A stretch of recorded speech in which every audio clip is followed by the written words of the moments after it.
Joyeux Noël, bonne année en 2020. Voilà, nous remercions surtout nos internautes, vous qui êtes nos abonnés, hein, vous, surtout les abonnés des Doudou Montiri Télévision, nous pensons à vous, parce que vous avez aimé Doudou Montiri Télévision, vous avez beaucoup suivi nos émissions et vous avez aussi beaucoup aimé Canon Congo Télévision, nous sommes des cas avec vous. Merci à mon réalisateur, mon Njambe. Donc, toute une année, nous avons travaillé. Merci à la coordination de notre très cher Alain Kabongo. Et je n'oublie pas aussi nos exploitants. Et à Bruno Zinga, merci pour votre disponibilité et votre amour surtout. Donc, un travail bien fait. Je n'oublierai pas aussi Fiston Atonga, Christian Banjolo et Dieu merci, Kifou. Voilà, alors merci déjà pour ce travail et notre DG, le directeur général Jean-Jacques Mamba, qui nous avait accepté, et surtout pour vous faire ce travail. Et je n'oublierai pas aussi les promoteurs de cette chaîne, le sénateur Jean-Pierre Bemba Gombo et son épouse Maman Liliane Bemba. Voilà, alors c'est parti pour un nouveau numéro de votre émission que vous aimez bien. Grand H, grand homme, nous recevons des gens qui ont de la valeur, de la hauteur, de la considération.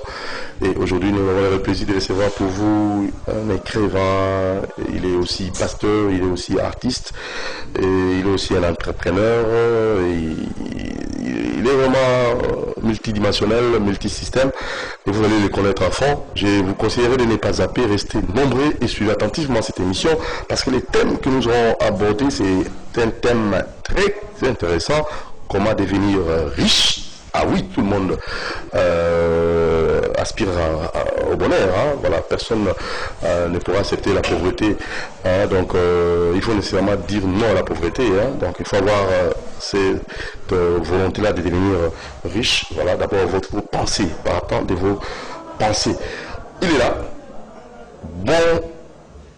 Bonjour, bonsoir, joyeux Noël, bonne année, Monsieur Didier Mbangala. Je vous le réciproque. Bonne année aussi, joyeux Noël à vous également. Ça marche? Et à toute l'équipe de CCTV. Merci beaucoup, j'étais très content de vous recevoir parce que quelqu'un qui a écrit comme ça, qui a mis à la disposition de la population 30 ouvrages, c'est pas peu de choses. Et je crois vous dire d'abord coup de chapeau, félicitations à vous. Merci beaucoup. Vous vous sentez grand dans ce que vous faites, parce que l'émission s'intitule Grand H, Grand Homme, l'excellence, la grandeur, la hauteur. Êtes-vous dans cette lignée de grands? Bon, je ne me sens pas grand. Je sais que nous avons été créés grands, mais je préfère que nos téléspectateurs... Ma grandeur, c'est quand je peux amener quelque chose dans la vie de nos téléspectateurs et leur amener de la grandeur et de la valeur ajoutée. Et si je n'apporte rien, si mes ouvrages, j'en ai écrit certes 30 jusqu'à ce jour, si mes ouvrages ne leur apportent rien, alors je ne suis pas grand. Donc je laisse mes lecteurs devenir grands en me lisant et en m'écoutant. Très bien, alors nous allons vous connaître d'abord parce que vous savez, devenir écrivain, c'est pas quelque chose comme l'a fait aussi d'autres écrivains. Très souvent nous avons cru que c'était plus d'autres Africains qui avaient la facilité d'écrire, pas les Congolais, mais nous avons maintenant là, les Congolais qui, donc tant soit peu, nous proposer comme ça des ouvrages aussi de qualité. Alors j'aimerais quand même vous demander de vous présenter comme il faut votre biographie pour que les gens puissent vous connaître à fond. Merci beaucoup, monsieur le journaliste. Moi, je m'appelle Didier Mbangala. Je suis pasteur, de par ma vocation, mon appel. Je suis manager et surtout coach. On m'appelle souvent, les gens ont tendance à m'appeler coach Didier parce que je donne des formations de renforcement de capacités. Je donne des formations en management, en leadership et en entrepreneuriat. Dieu m'a permis de booster le moral et les aptitudes de ceux qui suivent mes formations. Donc, je suis écrivain, j'ai écrit une trentaine d'ouvrages. Certes, le pays ne fait pas trop la promotion des écrivains, mais il y a des gens qui, ici, comme moi, écrivent et ils laissent des traces dans les combats de la mentalité sous d'autres cieux. Nous sommes quand même important. Nous pouvons aujourd'hui faire la fierté de notre nation en rivalisant avec les Senghor et les autres qui ont déjà écrit avant nous. de très très bons livres. Donc là, nous avons une trentaine d'ouvrages depuis quelques années. Dans mes heures libres, je suis aussi chanteur. J'aime bien chanter dans mes heures libres. Mais sinon, je suis pasteur et écrivain. Pasteur écrivain depuis combien d'années déjà? Une douzaine d'années depuis mon premier livre, 4 vents clés du succès, corrigé par mon pasteur Jacques-André Vernon, parce que j'ai mes racines à l'église là-bas. Aujourd'hui, j'évolue dans ma propre structure où j'œuvre comme le pasteur intendant. Mais je viens de l'église là-bas. Voilà, on peut toujours continuer, hein, parce que les gens doivent vous connaître. Qu'est-ce que vous détestez dans votre vie? Qu'est-ce que je déteste? C'est l'ignorance. Pourquoi je déteste l'ignorance? Parce que même la Bible dit, mon peuple périt, non pas parce qu'il a commis les péchés, non pas parce qu'il s'est mal habillé, mais parce qu'il ignore. L'ignorance est un grand mal qui tue. Les gens sont arrivés là où ils sont parce qu'ils ignorent. Je donne un exemple pourquoi l'humanité est en train de souffrir. Aujourd'hui, nous souffrons, nous disons, c'est Ève qui avait péché, mais Ève avait péché en ignorant sa nature. Et puisqu'elle ignorait ce qu'elle était, les serpents, même un petit serpent est venu la tenter pour lui dire, si tu manges de ces fruits, tu deviendras comme un Dieu. Expliquez-moi comment quelqu'un peut devenir ce qu'il est. Non, vous comprenez? Donc l'ignorance est un grand mal. C'est pourquoi moi je milite, j'écris beaucoup d'ouvrages dans plusieurs domaines de la vie pour aider les gens à avoir la connaissance. Si vous avez la connaissance, vous êtes épanoui dans les domaines de votre vocation et de votre profession. Donc dans tous les domaines, si vous ignorez, vous ne pouvez pas évoluer. Et l'événement le plus marquant de votre vie? L'événement le plus marquant de ma vie, j'ai beaucoup d'événements, hein? Mais je considère quand même la perte de ma mère, DV, Marie-Chantal Boukaka, comme un événement. C'est la première fois. C'est le plus choquant. C'est le plus choquant, oui. Parce qu'on m'a ravi quelqu'un. Je voulais qu'elle voie un peu tout ça, qu'elle me voie dans l'estrade, qu'elle me voie au milieu des grands. Je n'aurais pas cette opportunité sur Terre de lui montrer cela. Et l'événement qui vous a plus marqué, qui vous a plus consolé, qui vous a plus donné du plaisir? Bon, dernièrement, je fais mon vernissage.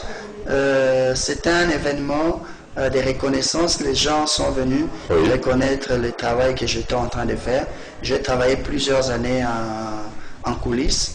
Je n'avais personne pour m'acclamer. Lors de cet événement, certaines personnes sont venues et ces personnes ont reconnu le travail que j'étais en train de faire. Vous savez, les écrivains sont souvent ignorés, hein? Nous sommes là, nous nous posons la question, avons nous-mêmes un ministère de la culture pour nous, bien un ministère de la musique? C'est pourquoi nous sommes même en train de prôner pour qu'on nous crée notre ministère des livres. Comme ça, la culture, comme la culture pour nous, ici c'est synonyme de la danse et de la musique, comme ça on laisse ça aux musiciens. Et nous, nous ayons notre ministère, bien une structure qui fait la promotion des ouvrages, parce que ce sont les ouvrages qui laissent la trace de la civilisation. Monsieur Didier Mbangala, en aucune fois, vous avez pu quand même avoir quelques soutiens auprès de notre fonds de promotion culturelle. Vous avez introduit des lettres, vous avez demandé quelqu'un soutien au ministère de Culture, en fait, notre ministère de Culture, tout ça.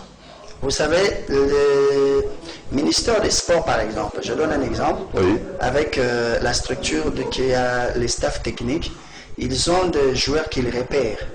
C'est à leur profit de repérer. Ce ne sont pas ces joueurs qui doivent se faire valoir. Donc les fonds de promotion culturelle devaient nécessairement repérer qui font la fête de notre culture. De notre culture. Quels sont les pionniers de notre culture? Vous vous imaginez, et comment les soutenir? Oui, vous vous imaginez que j'en suis à 30 livres. Les fonds culturels... 12 ans déjà. Il y a de cela 12 ans passés. 12 ans passés, je suis à 30 livres.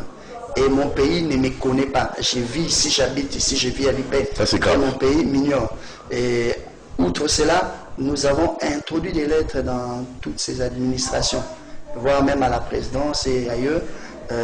Et la mentalité, c'est qui nous fait mal lorsque nous introduisons des livres, nous introduisons plutôt des lettres, nous annexons des livres. Il y a des gens qui ont une dizaine de livres comme autorité, mais ils n'ont même pas envoyé une lettre de remerciement. Si vous ne pouvez pas nous reconnaître, mais ne fût-ce que dire merci par rapport au colis qu'on vous a envoyé. Donc vous voyez, donc, nous sommes là en train de réfléchir sur comment construire notre nation.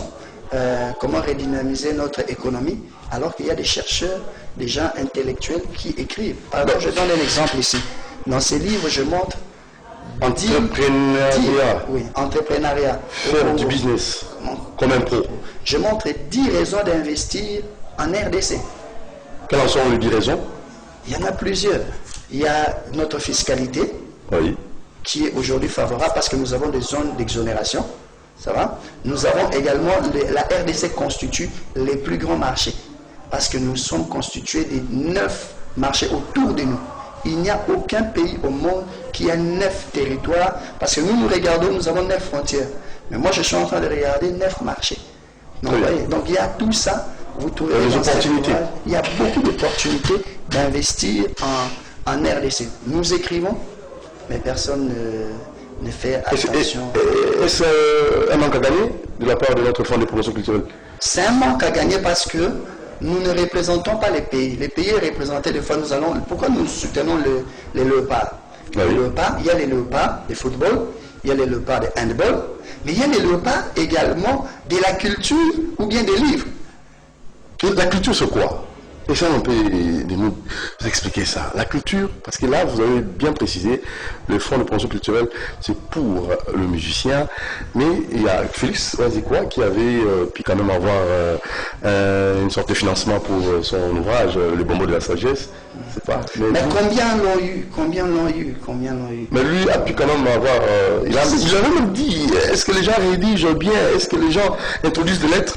Est-ce qu'ils l'ont fait? Vous l'avez fait, vous avez des accusés des réceptions, mais aucune réaction de leur part. Oui, ce n'est pas pour accuser nos autorités, je pense qu'ils sont préoccupés par autre chose. Moi, ce que je suis en train de dire... Autre chose comment? Parce que c'est ça notre culture, ça fait la beauté de notre culture. C'est quoi la culture, en fait? Notre culture, c'est notre identité. C'est tout ce qui nous reste lorsque nous avons tout perdu. C'est notre particularité. C'est que nous pouvons apporter à cette humanité. Et nous devons avoir des écrivains qui nous rédigent cela. Nous allons, vous et moi, nous allons passer. Dans 50 ans, 60 ans, 100 ans, nous n'allons plus exister. Mais qui va nous apprendre comment nous avons vécu? Qui va nous apprendre l'histoire? Aujourd'hui, moi, je n'ai pas vu Lumumba. Mais je connais Lumumba à travers de la culture, de tout ce que les traces... Dans l'unique et le seul canal, c'est la musique, hein, selon ceux qui nous dirigent. En fait, nos amis des... Bon, nous avons je ne fais pas la jalousie par rapport à la musique. Je bénis Dieu parce que... Mais quelle musique raconte nous aussi? Bon, nous sommes en train de faire la promotion de notre musique, bien que cette musique est en train de valoriser la dépravation des mœurs. Oui, la dépravation des mœurs de manière un peu exagérée. Et nous donnons plus de la valeur à cette musique, alors que nous avons des écrivains. Ici, je ne suis pas le seul. Il y en a plusieurs. Un ami est mort dans l'anonymat. Il avait écrit 40 livres, Dédé Kassaï. Vous vous imaginez, hein, à moins de 45 ans. Donc, il faut une promotion de façon générale. Il faut un soutien de façon générale. Il ne faut pas le faire de façon sectorielle. Notamment, mais bien plus, en fait, en tant que leader, oui, dans une structure bien déterminée, je dois sélectionner bien, trouver les gens qui font ma fierté. Par exemple, je suis ministre de la Culture. J'ai les musiciens qui font ma fierté, c'est bien. D'une part. Mais j'ai les écrivains. D'autre part. Nous n'aurons jamais le prix Nobel de la musique. Ça n'existe pas. Ça n'existe pas, les prix Nobel de la musique. Les prix Nobel de la danse, ça n'existe pas. Mais les prix Nobel de la littérature existent. Pourquoi? Parce que c'est une valeur dans la culture qui est élevée. Ouais, donc, dans toutes les dimensions, nous avons l'or, le bronze, l'or, l'argent, le bronze. Et nous avons valorisé le bronze au détriment de l'or. En fait, ils essaient de privilégier la musique parce qu'ils gagnent comme ça des dédicaces, des mabanga. Mais, par contre, chez vous, il n'y a pas de mabanga ou comment? En fait, c'est une façon de parler. Hein, donc, bon, dans notre culture, vous savez, dans notre culture, nous avons été habitués au djalelo. C'est dans notre culture. C'est difficile d'enlever ça dans la culture congolaise. Chacun d'entre nous aime bien qu'on les lance. Même moi qui passe ici, sûrement il y a des gens qui se disent, et à la fin qui nous lancent, peut-être je ne le ferai pas. Ça va, moi je ne le ferai pas. Mais les gens souhaiteraient comme ça. C'est dans notre culture. Mais au-delà de cela, nous devons avoir quand même une logique. Quels sont les éléments qui constituent notre or, notre fierté? Quels sont les éléments qui constituent notre argent? Quels sont les éléments qui constituent notre bronze? Nous ne devons pas brandir les bronzes au détriment de l'or. Vous comprenez? Il n'existe pas de prix Nobel de la danse. Ça n'existe pas. Et l'importance de vos ouvrages? le livre, quand la lecture, quelle est son importance? La lecture, c'est que la lecture vous permet d'abord de vivre longtemps, si vous ne saviez pas. Ah bon? Oui. Celui qui lit, Soyez explicite. j'explique, celui qui lit, il a été démontré scientifiquement que celui qui lit garde son activité neurone en permanence, hein, c'est-à-dire ça fonctionne. Et quand vous ne lisez pas, vous êtes mort. Et c'est comme ça que dès que nous atteignons 70 ans, 80 ans, nous avons des vieillards qui sont vraiment vieux et qui n'arrivent à rien faire. Mais quand vous allez aux États-Unis, vous allez en France, vous allez voir quelqu'un de 90 ans s'est promené, en train de réfléchir, vous lui parlez, il réfléchit. Et l'amnésie n'est À pas part vraiment... cette maladie, Là, c'est inévitable. l'amnésie qui peut être une maladie, héréditaire ou autre, mais celui qui lit chasse cela. Très bien. Repousse cela. Donc, dès l'instant où vous avez arrêté de lire, vous avez arrêté de vivre également. Ok. Donc, la lecture vous permet d'avoir une longévité. À part ça, À part cela, tout ce que vous aurez dans la vie des grands, tout ce que vous allez réaliser d'extraordinaire est caché dans un livre que vous devez lire. Vous savez, le monde est conduit par les morts. le monde est conduit par les morts. Notre monde est conduit par les morts. Ce n'est pas une sorte de parapsychologie ou Non, quoi. laissez-moi expliquer. Vous êtes pasteur en plus. Oui, je suis pasteur, j'ai dit, les mondes Ça, c'est sont conduits par les morts. la science qui étudie le mort, là, c'est quoi? Je ne suis pas dans ce domaine-là. Je ne suis pas dans ce domaine. Excusez-moi. Je dis ceci. Aujourd'hui, nous réfléchissons à la démocratie. Mais nous disons, ça nous vient de la Grèce antique. Très bien. Notamment Platon et les autres, qui n'existaient pas. Aujourd'hui, nous avons le capitalisme. Qui nous a été légué, les marxistes, ces choses nous ont été léguées par des gens qui ont existé, qui ne vivent plus, Oui. qui sont morts. Toutes les pensées derrière lesquelles nous courons, les pensées politiques, idéologiques autres, nous ont été léguées par des gens qui n'existaient pas, des morts. Très bien. Mais ils nous ont été légués comment? Les liens entre ces morts et nous, c'est les livres. Ok. Si nous n'avions pas les livres, imaginez un instant que Jésus ait pu réaliser tout ce qu'il a pu réaliser et que Paul ne nous ait pas écrit tout ça. Et que Luc qui ne nous ait pas écrit tout ça, nous aurions du mal à suivre le Dieu qui est tout puissant, à mieux le comprendre. Oui. Vous imaginez que Dieu, dans toute sa grandeur, lorsqu'il rencontre les libérateurs, Moïse, il lui dit quoi? Écris un livre. Est-ce que nous avons des bibliothèques ici? S'il y a des bibliothèques, il y a des librairies, seulement nous n'avons pas d'abonnés. Les bibliothèques, Pourquoi il n'y a pas d'abonnés? c'est dans notre culture, c'est que nous n'avons pas appris, ce n'est pas une. C'est-à-dire, quand vous allez en France et ailleurs, vous allez voir que les enfants sont habitués dès le bas âge à lire. Ils sont accoutumés à la lecture. Nous, nous sommes accoutumés à des karachika et à la télévision. Tout ce que nous aimons, c'est la télévision. Et aujourd'hui, nous avons un outil qui est en train de nous asservir, un outil qui est en train de nous amoindrir, de nous rendre médiocres. L'Internet. C'est l'Internet, surtout le Et WhatsApp. comment nous l'utilisons? Comment nous Surtout le utilisons WhatsApp. notre Internet? Surtout le WhatsApp. Alors que l'Internet, c'est un grand village où nous pouvons avoir des données facilement. Échange de connaissances. L'échange des connaissances. Mais nous l'utilisons pour converser. L'homme noir, surtout l'homme congolais, a appris à parler. Quand vous entrez dans un avion, vous allez voir, les Congolais ne font que parler. Mais vous allez voir les Blancs sortir son ordinateur, tout et ça. en train de travailler. Donc, nous devons logiquement copier cela et inculquer cela dans la mentalité. Aujourd'hui, nous n'avons pas d'écrivains qui sont vénérés à travers le monde parce que nous n'en faisons pas la promotion. Et les jeunes gens qui grandissent doivent avoir des idoles, hein, permettez-moi, des références. C'est-à-dire, s'ils n'ont pas des références, comment ils vont entrer dans ces domaines? Donc, il faut créer des modèles, il faut créer des idoles. C'est l'État qui doit créer cela au travers des changements de mentalité. Nous voulons changer la mentalité pour que les gens aillent où? Parce que le changement de mentalité dit que nous sommes à une station donnée, nous voulons amener les gens vers une autre station. Quelles sont les techniques, les stratégies que nous avons mises en place? Nous voulons les amener où? Changement de mentalité pour qu'ils aillent où? Vous savez? Donc nous devons quitter l'aspect de la musique simplement pour aller vers ce qui nous fait raisonner. Aujourd'hui, vous avez par exemple des pays comme le Japon, vous avez des pays comme la Corée du Nord, qui n'ont pas de richesses. L'unique richesse que ces gens ont et ils ont pu développer, c'est l'intelligence. Ils peuvent créer un film qu'ils peuvent revendre à 2 milliards, alors que nous cherchons 2 milliards nous allons demander 2 milliards pour soutenir la gratuité. Mais est-ce qu'il y a des budgets vraiment alloués dans le cadre de recherche, tout ça dans notre pays? Ça aussi, c'est un problème. Oui, Un budget conséquent. les problèmes, ce n'est pas les budgets. Mais c'est quoi le problème, coach nous faisons la recherche de quoi? C'est ça. Quelle recherche? Recherche nous faisons. Pour aller où? Nous en sommes d'abord où? Parce que quand nous disons qu'il y a recherche, c'est que les gens ont travaillé. Ils sont à un certain niveau et ils veulent évoluer. Là, vous allez me pousser à vous poser une autre question, peut-être une sous-question. Donc, on doit réformer notre programme. L'éducation doit être réformée. Et pour moi, je vraiment mettre l'accent sur des éléments importants. Pour notre, ça va contribuer, ce n'est pas l'unique. Hein, ça va contribuer vraiment au redressement, au changement des mentalités. La première dimension, c'est que nous devons habituer nos enfants à la lecture dès les bas âges. La deuxième dimension, c'est que nous devons instituer l'entrepreneuriat dès les bas âges. Vous savez, un jeune Américain, quand il finit, la première idée, c'est que quelle entreprise je vais créer. Un jeune Japonais ou autre, quelle entreprise, même si il va commencer à travailler quelque part, mais nous, quand nous terminons l'université, nous apprenons, j'ai l'honneur, la lettre de motivation.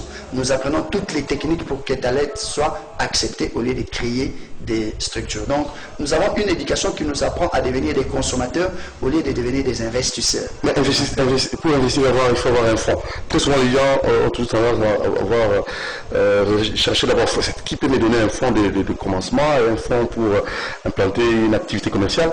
Alors, le fonds en question, comment l'avoir? Si vous avez cette opportunité d'avoir les fonds, c'est bien. Mais je pense qu'il y a plusieurs banques ici qui n'attendent que vous puissiez écrire un business plan et le présenter votre comment le présenter aussi? Oui. Nous avons également les FPI, oui, qui est le fonds de promotion des industries. Oui, industrielles. C'est-à-dire qu'il peut également promouvoir certaines personnes qui ont des industries, qui ont des projets.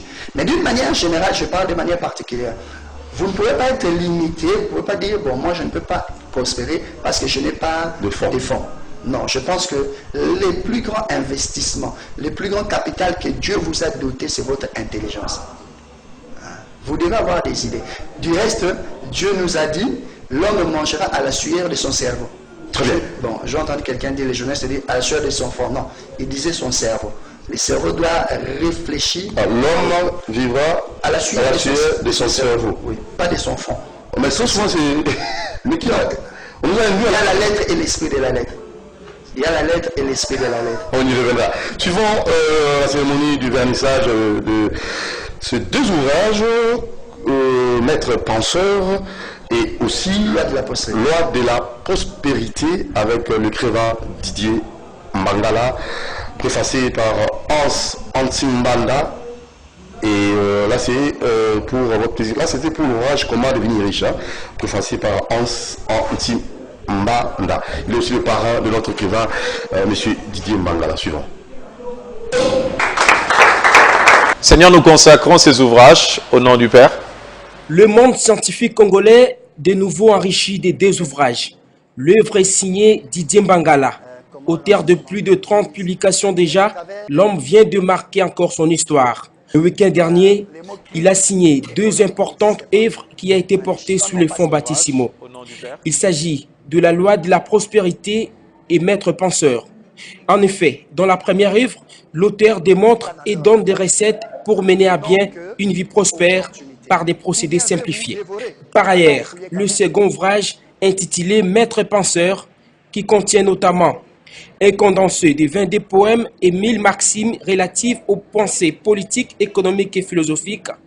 Didier Mbangala apprend à ses lecteurs comment développer et aiguiser l'esprit pour une pensée toujours positive de la vie courante, envie d'avoir le dessus sur les succès, l'amour et la richesse. Il en fait ici l'économie. Nous étions dans notre séance de conférences et vernissage où nous avons parlé de comment découvrir et exploiter son potentiel. Vous avez quelque chose en vous qui est important.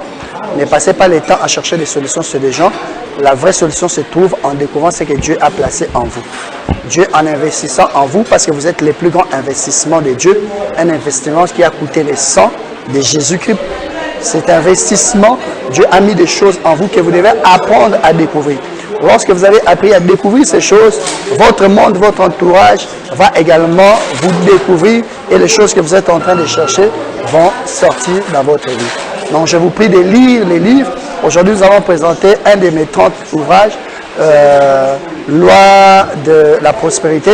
Et nous avons également présenté un autre ouvrage que j'ai dédicacé au président de la République actuelle, son Excellence M. Antoine Tshisekedi Tshilombo. Parrain de l'auteur, Bienvenue à Simbana, exhorte quant à lui le public à consommer sans modération cette œuvre d'esprit. Ça ne peut qu'être un sentiment de joie quand je vois mon fils en train d'écrire. Autres font penser que c'était seulement l'apanage réservé à Camaralais, Socrate et consorts. Mais aujourd'hui, j'ai encore de comprendre que écrire un livre, Dieu donne à qui il le veut. Comme la Bible déclare, c'est Dieu qui donne la sagesse, c'est Dieu qui donne l'intelligence. Et j'encourage la population quinoise, en particulier congolaise en général, de pouvoir lire. Comme l'orateur l'a dit, dans Apocalypse 5, 1 à 8, où la Bible déclare, il y a des livres. Donc tout se cache dans des livres. À noter que ces ouvrages, respectivement de 87 et 96 pages, ont été baptisés par Francis Madimbo. Voilà, c'était vraiment une très belle cérémonie. Moi j'étais là plutôt, et j'ai assisté à cette cérémonie de vernissage. Alors très rapidement, vous allez procéder à la présentation de vos différents ouvrages. Pour tous ceux qui aimeraient peut-être avoir un livre, peut-être dans le cadre de ses activités, ils pourront s'en approprier sans problème. Très rapidement, on vous donne le temps de vous présenter vos différents ouvrages. Merci beaucoup, monsieur le journaliste. Il y a plusieurs ouvrages, il y en a une bonne trentaine. Nous avons des livres comme celui-là et nous avons également des brochures. Il y en a aussi un nombre assez élevé, en tout 30. Nous avons premièrement...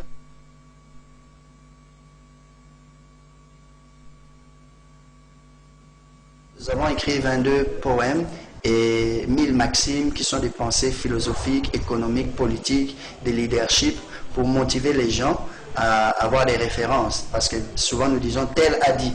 Ici nous avons maintenant Didier Mbangala qui a dit 1000 choses dans tous ces domaines.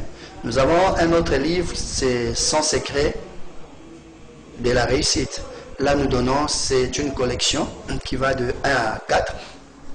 Nous donnons les secrets, les éléments qui peuvent vous aider à réussir dans la vie, parce que nous estimons que l'échec échoué n'est pas dans votre ADN. D'où vous êtes appelé, vous avez été destiné à réussir. Nous avons un autre livre, Manager comme un pro. Ça, c'est comment gérer une entreprise, qui est un livre de gestion. On vous apprend les principes de gestion, les techniques pour gérer votre entreprise. Nous avons également Entreprendre, faire du business comme un pro. Ça, c'est un livre merveilleux que je conseille à tous ceux qui veulent investir au Congo ou bien qui veulent faire du business. Nous avons 10 raisons pour investir dans ces pays et nous donnons les techniques comment lancer son propre business. Nous avons le livre 4 éléments qui est le premier de mes ouvrages corrigé par mon père Jacques-André Verneau, où nous parlons de beaucoup de choses, là-dedans la maturité, nous parlons de comment marquer sa génération et bien des choses. Nous avons également un autre livre qui découle de 4 éléments, c'est comment prier les 10 commandements de la prière. Nous disons que prier, c'est bien, mais prier avec des techniques spirituelles, c'est très très important. Donc le diable n'a pas peur de vous lorsque vous priez beaucoup, mais le diable a peur de vous lorsque vous priez et que vous êtes exaucé. Mais maintenant, comment être exaucé? Là, nous donnons les techniques pour être exaucé. Nous avons plusieurs brochures. Par exemple, celui que j'aime énormément, c'est celui-là également. Dépenser et devenir plus riche. C'est un contraste. Comment puis-je dépenser et m'enrichir? Il y a beaucoup de gens qui font des dépenses et qui s'appauvrissent. Donc maintenant, vous avez un livre qui vous donne une possibilité de dépenser, mais tout en vous enrichissant. Nous avons également les bases de la prospérité et nous avons également les principes de la prospérité. Nous avons les secrets cachés des hommes riches. Nous avons un livre sur la confiance en Dieu. Nous avons un livre sur comment marquer sa génération. Et nous avons 6 tomes sur les combats spirituels où on décrit, on décortique. C'est vraiment pour les gens qui veulent donner des leçons cohérentes vous avez ces 6 tomes de combat spirituel. Voilà tous les livres, je ne peux pas tout citer ici, mais vous avez celui-là. Et les derniers que je n'ai pas présentés, que nous allons essayer d'introduire ici parce que nous ne pouvons pas tout lire, c'est comment devenir riche. Très bien. Les techniques pour être exaucé, ça n'a rien à voir avec la magie, hein? Non. Je suis pasteur, je crains Dieu, et je ne parle que de la Bible. Donc lorsque nous disons, la Bible dit, vous n'avez pas été exaucé parce que vous avez mal prié. Cela veut dire qu'il y a une manière de bien prier. Donc c'est ce que nous montrons aux gens. C'est diverses techniques pour être exaucé. Vous savez, lorsque Dieu, par exemple, je donne un exemple banal. Lorsque nous faisons la prière de notre Père, vous connaissez la prière, Seigneur, donne-nous notre pain quotidien. Et nous avons tendance à croire qu'il s'agit seulement de la nourriture de notre ventre, pour notre ventre. Un gars qui est riche comme Maurice Katumbi ou bien Bill Gates, ferait-il cette prière? Donc, devrait-il sauter cela? Donc Dieu n'en a pas besoin. S'il en a besoin. Mais sauf que la nourriture dont nous parlons ici, il ne s'agit pas de la nourriture de la chair seulement. Il y a une nourriture spirituelle, il y a une nourriture intellectuelle. Tous les domaines de votre vie doivent être nourris. Tous les domaines de votre vie. Tous les domaines de votre profession, de votre vocation doivent être nourris. Donc moi, quand je demande, je dis, Seigneur, donne-moi ma connaissance des jours. Parce que je dois nourrir les gens. Je parle à la télé et les gens me suivent. Ce sont des gens qui sont intelligents. Et je dois les booster, je dois les aider. Mais si je n'ai pas la connaissance, je ne peux pas les aider. Donc, je suis obligé de demander à Dieu, Seigneur, donne-moi ma connaissance de tous les jours. Vous comprenez un peu? Il y a des gens qui ont un mauvais comportement, un mauvais caractère. Ils doivent demander à Dieu, donne-moi les caractères de ces jours. Donc, il y a beaucoup de choses là-dedans. Et nous, quand nous lisons de manière, nous lisons juste la lettre et nous oublions l'esprit de la lettre. Donc, il faut savoir prier, il faut savoir aussi demander à Dieu pour que Dieu puisse vous exaucer. Très rapidement, comment devenir riche? C'est la question. Donc, un questionnement. Pourquoi un questionnement? Pourquoi? Parce que c'est la préoccupation majeure de beaucoup de gens. Beaucoup de gens se posent la question, comment je veux m'en sortir? Les locataires se demandent comment vais-je payer les loyers. Ceux qui font étudier les enfants dans des bonnes écoles se demandent comment vais-je faire. Et il y a ceux qui travaillent, qui ont même les salaires à la fin, ils se disent vraiment s'il y a perturbation, comment vais-je faire? Et ceux qui sont en fin de carrière se posent la question, qu'est-ce que je veux devenir?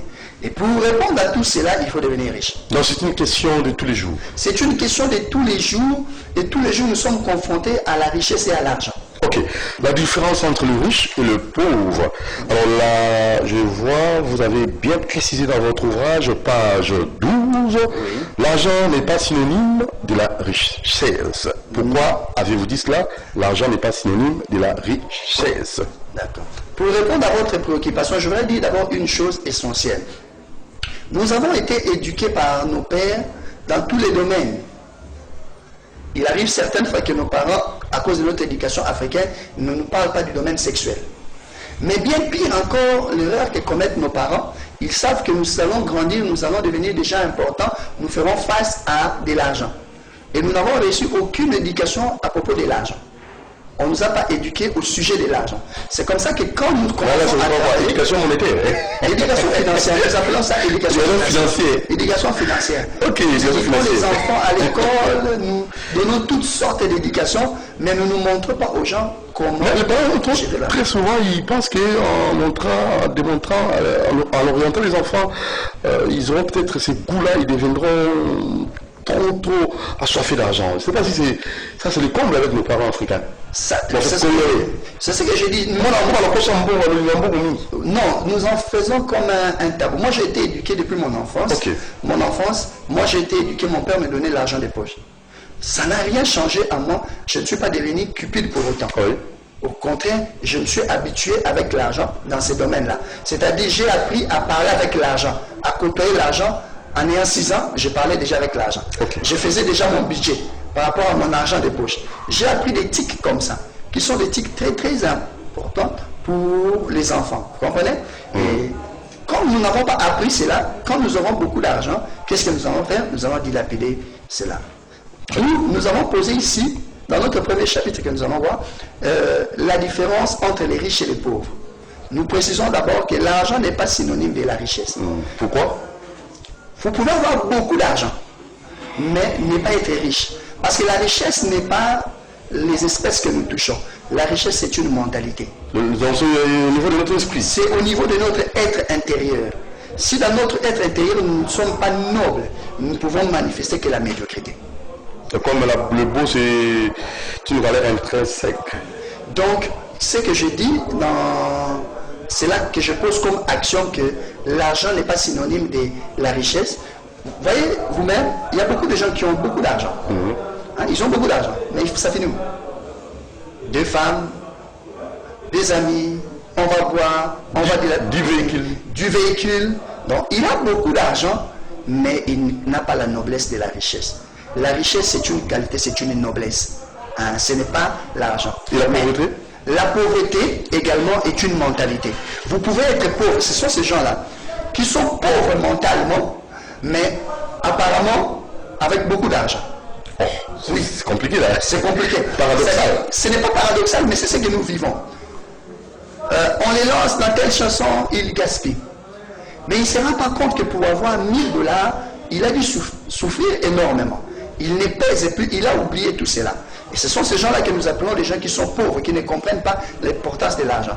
Jésus a respecté l'argent sur la terre. Jésus, quand il vient, il dit, nul ne peut servir 2 maîtres. Il n'a pas appelé l'argent esclave. Il considère que l'argent c'est un maître. Si Jésus considère que l'argent c'est un maître, si nous étions en taekwondo, peut-être l'argent aurait 10e ou 12e dan. Vous imaginez, Jésus le maître, il respecte l'argent, il dit, nul ne peut servir 2 maîtres. Vous comprenez un peu bien. Donc, nous également, nous devons respecter l'argent. Parce que toute notre vie, c'est autour de l'argent. Alors, vous vous levez, c'est l'argent. Pour dormir, vous dormez sur l'argent parce que les lits coûtent. Vous dormez sur l'argent. Mais là, vous avez aussi insisté sur un point. C'est pourquoi Napoléon, il a écrit rien dans la poche, mais tout dans la tête. Oui. Napoléon, c'est, pour les gens qui nous suivent, c'est un grand motivateur qui est en train de challenger des gens comme nous. Il a écrit un livre très important et qui constitue également la mentalité que j'ai et que j'aimerais vous partager aujourd'hui.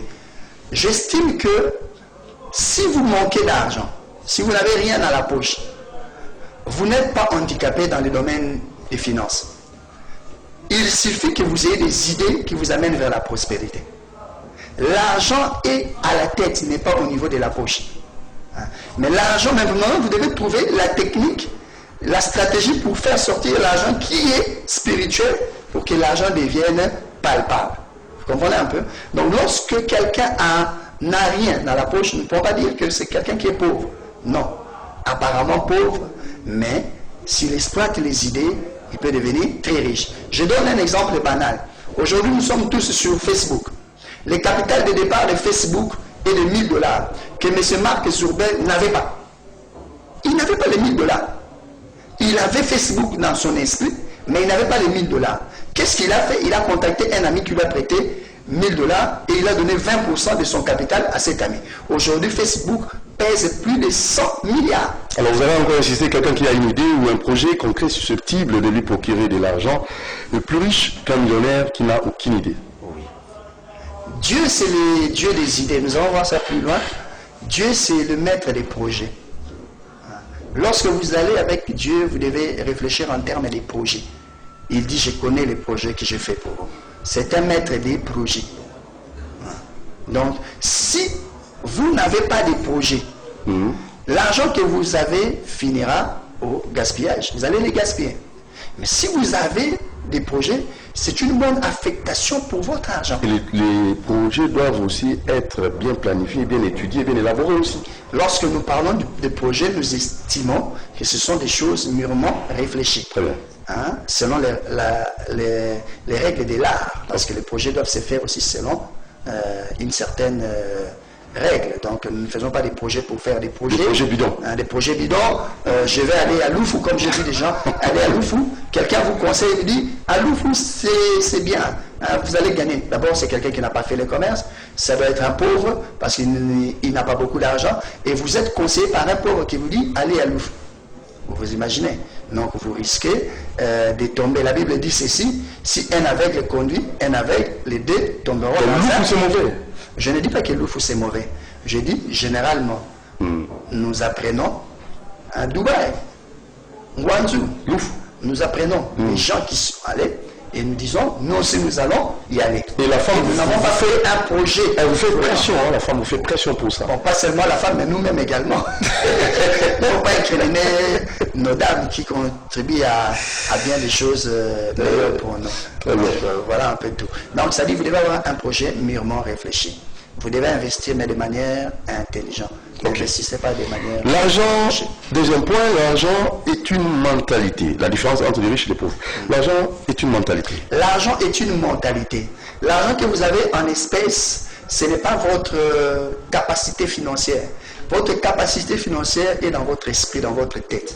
Si dans votre tête, vous n'avez rien, ce que vous avez en main va disparaître. Si dans votre tête, vous avez tout, même si en main vous n'avez rien, vous allez créer des richesses extraordinaires. L'argent est sentimental. Oui.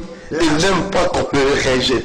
L'argent est une mentalité et l'argent est sentimental. Vous allez voir que vous avez dépensé. Après un temps, vous avez du mal à avoir de l'argent. Même l'argent vous fuit. Parce que l'argent se sent frustré. Comment ce type ne le respecte pas? Si Jésus a respecté l'argent, il a donné la valeur et dit c'est un maître. Alors moi, son disciple, je dois apprendre à respecter l'argent. Donc l'argent doit être d'abord au niveau de la tête. Quand c'est mentalement, je suis riche au niveau de ma mentalité, je vais manifester des choses extraordinaires, même physiquement. Même si je n'ai rien, je manifesterai cela. Dieu n'écoute pas les prières, mais les projets faits dans la prière. Je sais que ce sont des propos qui vont faire scandale. En même moment aussi. Oui, oui. Je suis scandalisé. Vous êtes scandalisé, mais j'ai dit, moi je suis pasteur.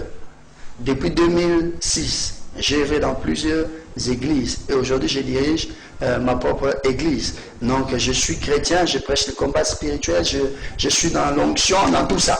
J'aime toutes ces choses-là.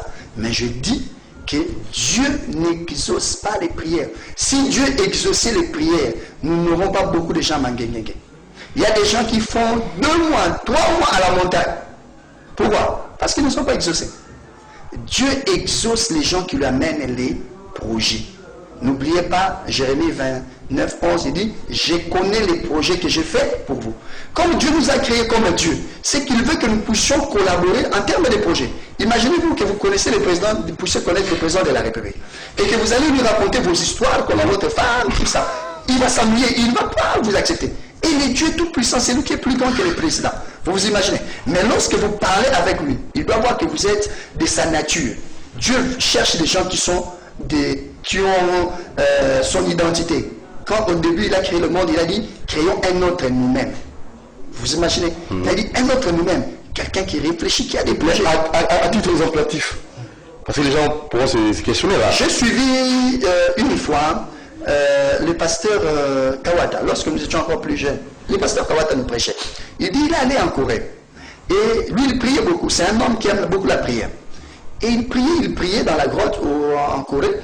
Mais il a vu un jeune homme, un monsieur qui est court, qui priait beaucoup, qui ne s'arrêtait pas.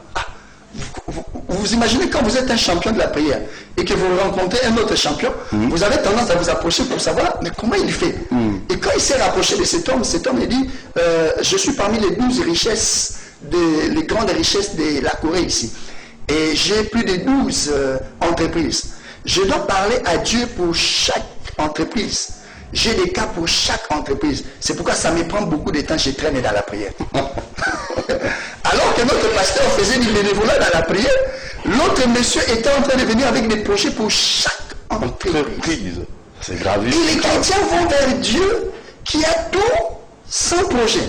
Imaginez-vous entrer dans la banque, dire à la banque, je veux l'argent. Même une banque de ce monde va vous demander, où est le business plan? Mais vous allez devant Dieu sans business plan spirituel.